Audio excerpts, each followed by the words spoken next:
little bit about nature and technology. All right. So to start off this lesson, I'm going to have you guys take a 2-question quiz. All right. So if you can go to Classroom, you'll see it's called 2-question survey. It's not really a quiz because you're not getting a grade on it. All right. So take a look. See. All right. 2 questions. Just take you just a couple seconds to answer. Jamari. You did it already. Okay. Good. Thanks. All right. We'll talk about the results. What does it say? You're not getting the internet? We'll just disconnect and reconnect. Nothing. It says 2-question survey.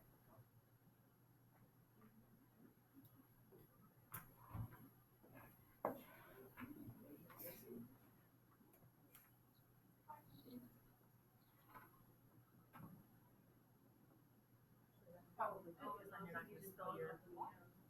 Like Saturday and Sunday, right?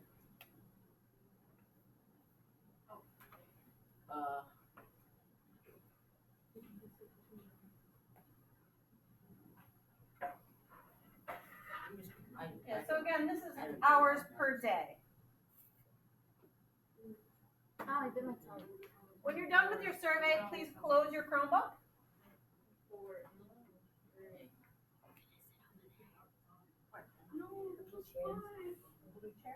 It's you're sitting right No, because I'm going to be here.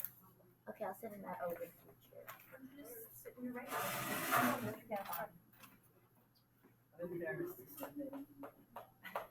okay. It's anonymous. I'm not going to know who's who. I don't know.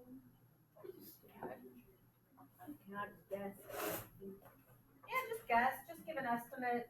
With your phone, obviously, you can take a look to see how much screen time you've had per day. Oh, Gives you that. oh yeah. Mine went up 47% last week.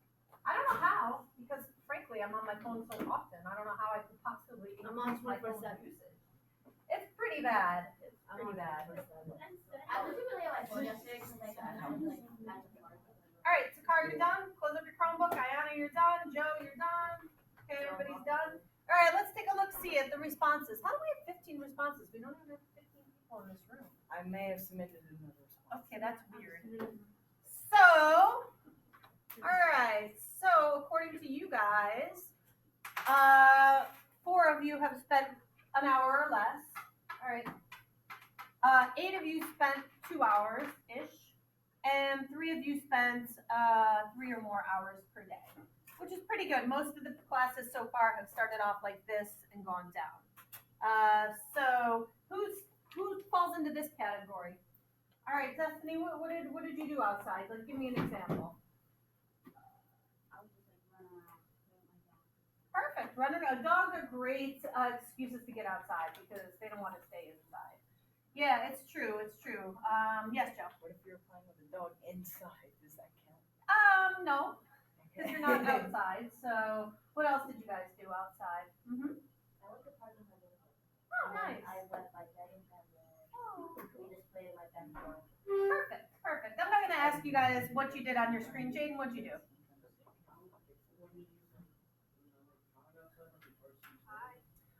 I think it does, absolutely. That's a good question. That's what somebody else in my other class asked. Like, what if I took my phone and went and sat outside? Well, I would consider that outdoor time. Gentlemen, shush. Okay, so, and then let's take a look to see how much time people spend on their phones, obviously. More, right? This is no surprise to you guys. Are you like, oh my God, we don't spend time out in nature? Right, no, because we kind of all know that we don't spend enough time outside.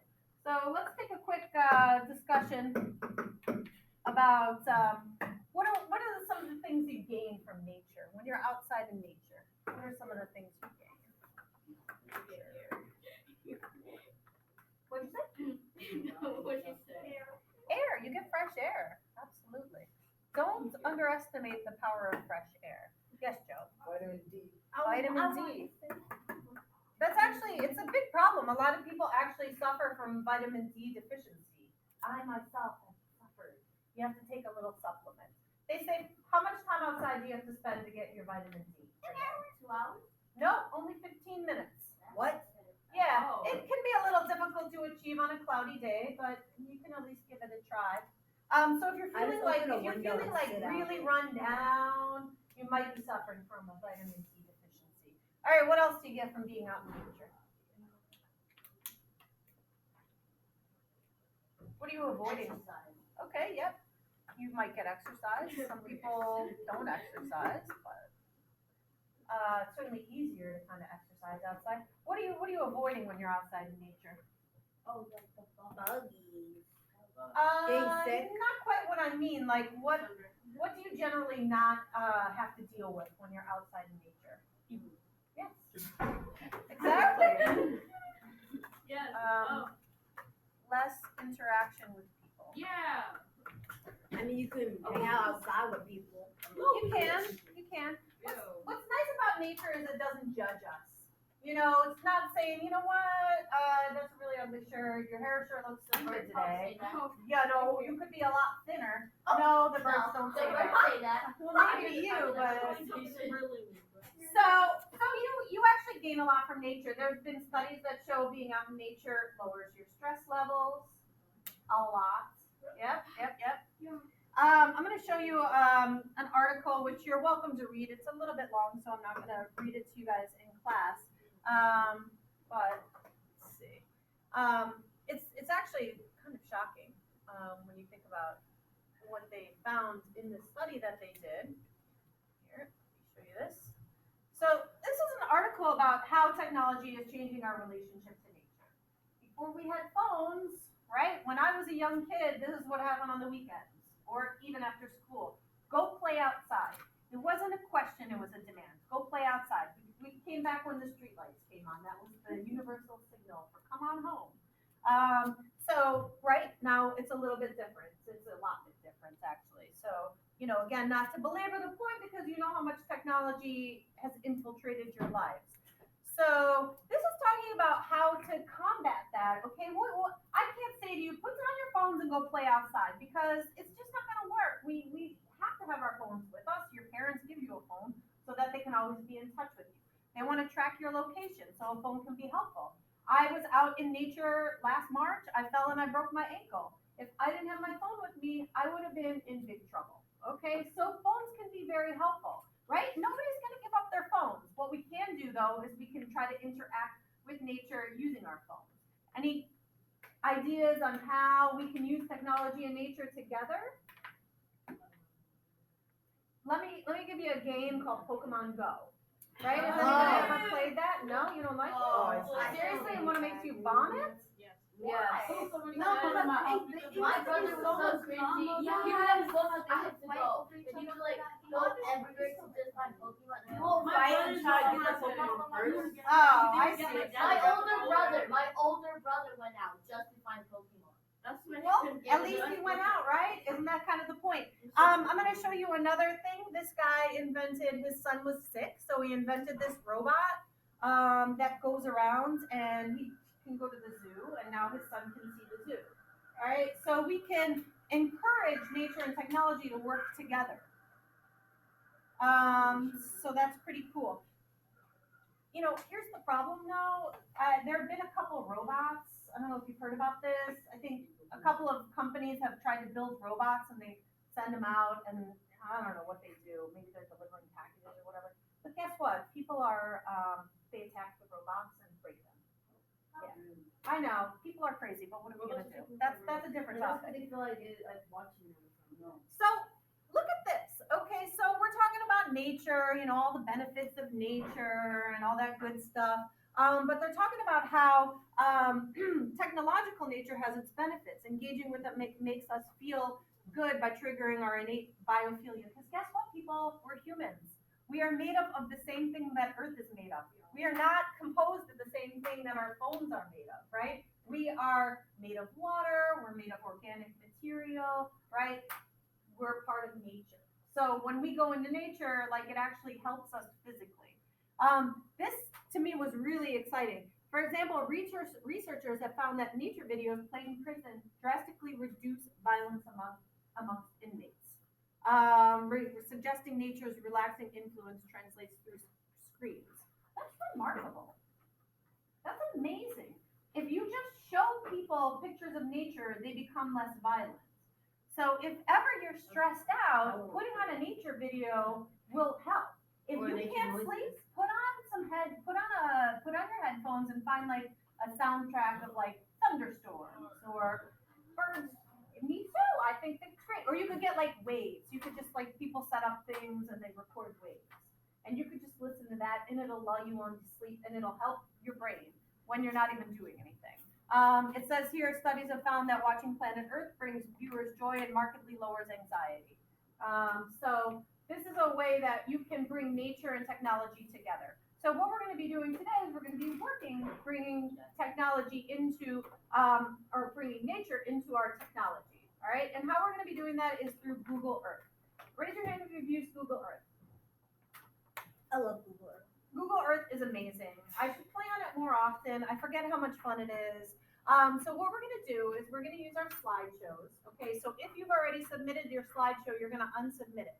You're going to be adding a slide to your slideshow that picks a location on Google Earth and links us to that location. So let me give you an example on my Jack and Jill's Adventure slideshow here. All right, here we have, you remember elderly Jill here. All right, and Oh my God. I know, So that's scary. all right, so I inserted a slide. I took a screenshot of the location on Google Earth to use as my background, so I'm going to encourage you to do that. Does anybody not know how to use to take a screenshot? If you don't know, it's easy. I'll help you. All right, and then I pasted the link here. All right, so it's launching Google Earth, and it's going to take us to the precise locations that I've chosen where Jack and Jill live. All right, so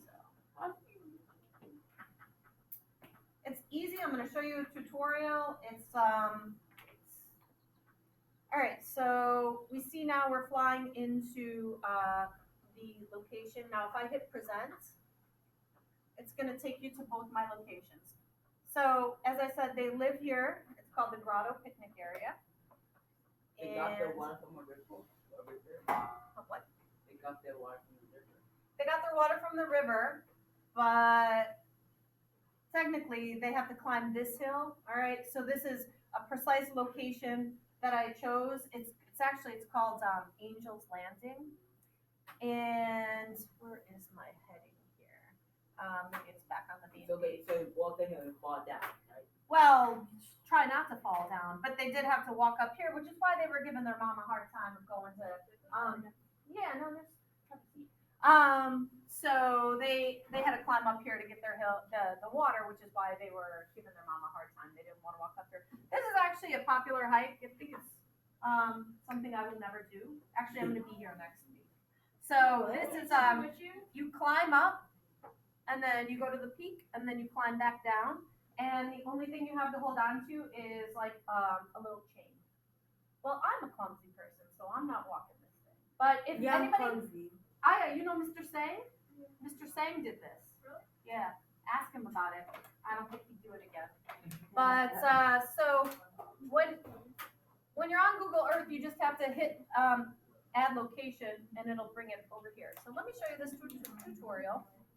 All right, and it's gonna give you an idea about what you need to do.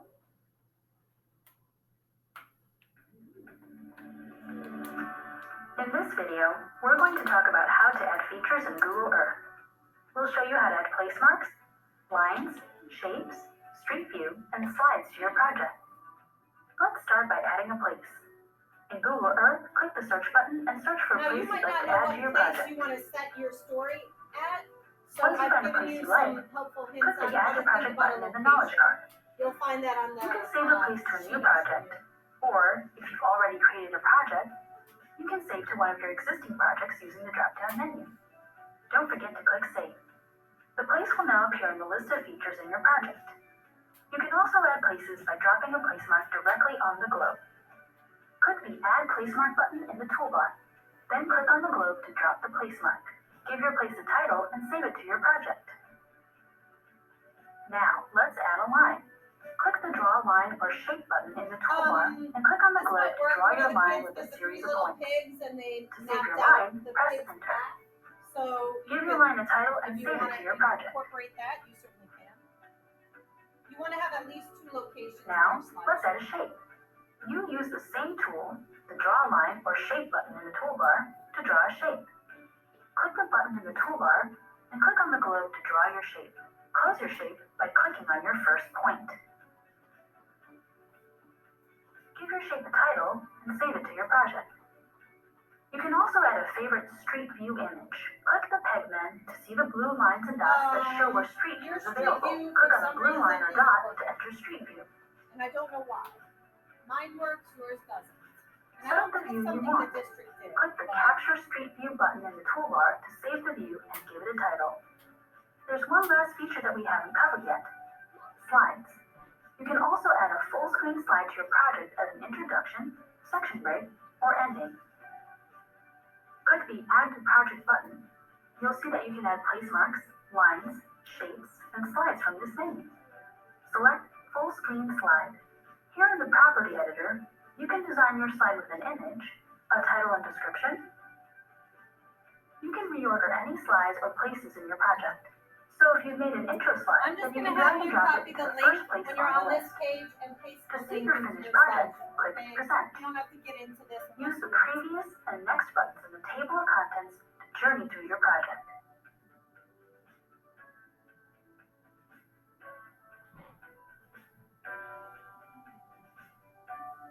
Now you know all about features you can use to build your Earth project. Go ahead and start adding. So, when you pick a location, let's say, a lot of people are picking cool locations like Bora Bora. You're gonna drill down into Bora Bora. Just don't pick the country. Drill down and find, Pebble Beach or whatever is in Bora Bora and set your scene there, right? Be a little more specific. Again, I'm sorry you don't have the ability to do Street View, but you can get really close, okay? So you're gonna play around. Street View. Street View is, it'll bring you like you're on the Yeah, street. I can do that for you. Is yours showing up? It doesn't for me, Street View. Because most people are not. Now, when you go to the map, if you click on the person in the corner and blue lines appear, that's Street View. All right. So if anybody gets Street View, raise their hand. So again, you want to pick a location, you want to take a screenshot, and then you want to paste the link after you've created your Google Earth list. Okay. So I'll be walking around if anybody needs help. Any questions before I set you guys loose? Yes. Yeah, absolutely. Hey guys. What is it?